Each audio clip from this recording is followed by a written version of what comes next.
All right, we're headed out again. We're gonna go to Crooked River State Park this time and check it out and see if this is somewhere we might like to actually camp at. So I will let y'all know.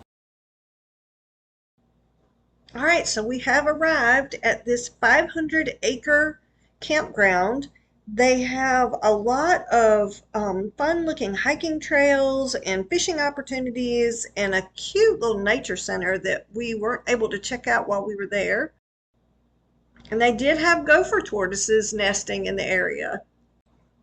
The cottages slash cabins looked a little plain, but if you can tell by the pictures, we're looking at the back side of them because they're all facing towards the water. They are pretty flat, not a lot of steps and everything, but they are linens provided, pet friendly. I think there's a fee, and it's supposed to be fully stocked. So they looked great from the road. We did not rent one, so I don't know what it looks like on the inside. And you're also supposed to be able to fish from the cottage. The actual campground had two distinct areas where you could camp at. One of them that you're seeing here is very flat and very, very open. Not a whole lot of privacy or a lot of foliage to give you a little bit of noise dampening.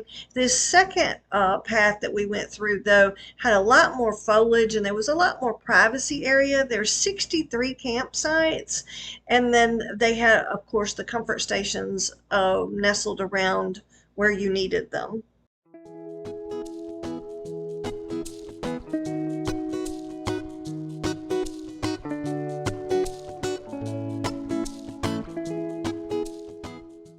They had a great little putt-putt area that looked really cute, and then other things to do close by were Cumberland Island, St. Mary's.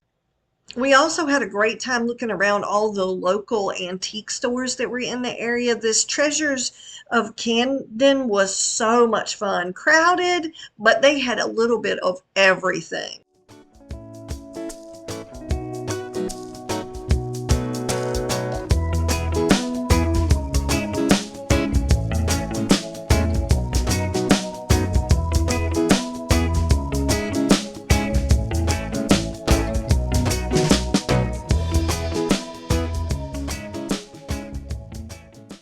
I hope you like this video of Crooked River State Park. It's really cool. Not a ton of stuff to do right close to the park, but a great quiet stop and someplace to come, especially if you like fishing or if you like doing little mini putt-putt, that kind of thing. But just a really nice open park. So don't forget to like and subscribe, and I'll catch y'all on the next one. Bye!